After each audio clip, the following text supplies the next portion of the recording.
Finally, I have my interview now. As I walked into the room, I could hear Patricia talking to the secretary.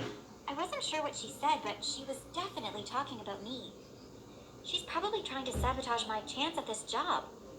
The fact that I knew that Patricia would do her best to stop me from getting the job made me even more determined to make a good impression. I sailed through the questions, gave the smartest answers, and asked important questions myself. Well, you are definitely the best candidate we have seen. I don't think we need to wait any longer. We would like to offer you the job. That's amazing! Thank you so much. I won't let you down. When I got home, I told Edward the good news, and he was so pleased. I knew you could do it, babe. I'm so happy for you. I loved my job, and it kept me really busy. At first, Edward was fine with me being at work all the time, but after a while, he began to get annoyed. Do you have to work this weekend? We never spend any time together anymore. You're always working. I'm sorry, I've just got some really important stuff to get done. I'll make it up to you, I promise. My parents were the same. They were always complaining that they never saw me anymore. But I couldn't help it. I was the head manager. Of course I would be busy. The following week was no exception. I had to work later every night. I really could do with an assistant. I spoke to my bosses and they agreed that I could advertise for someone to help me. As I was sifting through the applications, one jumped out at me. It was from Patricia. I sent off an email asking her to come in for an interview the next day. The following morning, I sat in my office and waited for Patricia to arrive. The look on her face when she walked through my office door was a picture.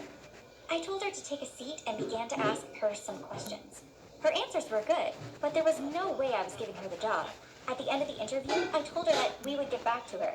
But as she was walking out of the office, I shouted to the receptionist, "Send her a rejection letter. She's not the type that we want working here." Patricia turned around and looked at me, a disappointed look on her face. That will teach her from trying to sabotage my interview. But when I got home and told Edward and my parents what had happened, they weren't very happy. "We are really disappointed in you for behaving that way." We ended up having a blazing argument. "You're just jealous of me because I have such an amazing job." We're not jealous. We're happy for you, but you're losing sight of what's important in life.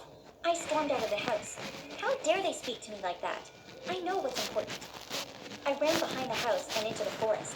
I could hear my parents and Edward shouting to me to come back, but I just ignored them. I hate them. No way am I going back there. I ran further and further into the forest. It was really dark, and then it began to rain heavily. Suddenly, my foot slipped into a hole in the ground, and I tripped over. Everything went black. I woke up and looked around me. I was in the hospital. What am I doing here?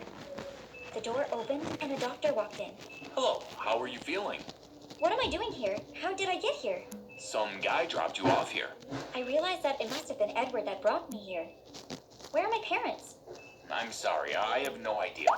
I felt a bit upset that neither Edward or my parents cared enough to hang around to make sure I was okay. I guess they're still not. Tropical getaway dreams? With Soul by Jergens Sunless Tanning Water Mousse, it's a breeze. It's light and tropical island scented, made with real coconut water, the sun's perfect color in a bottle. Sunless Tanning Water Mousse from Soul by Jergens.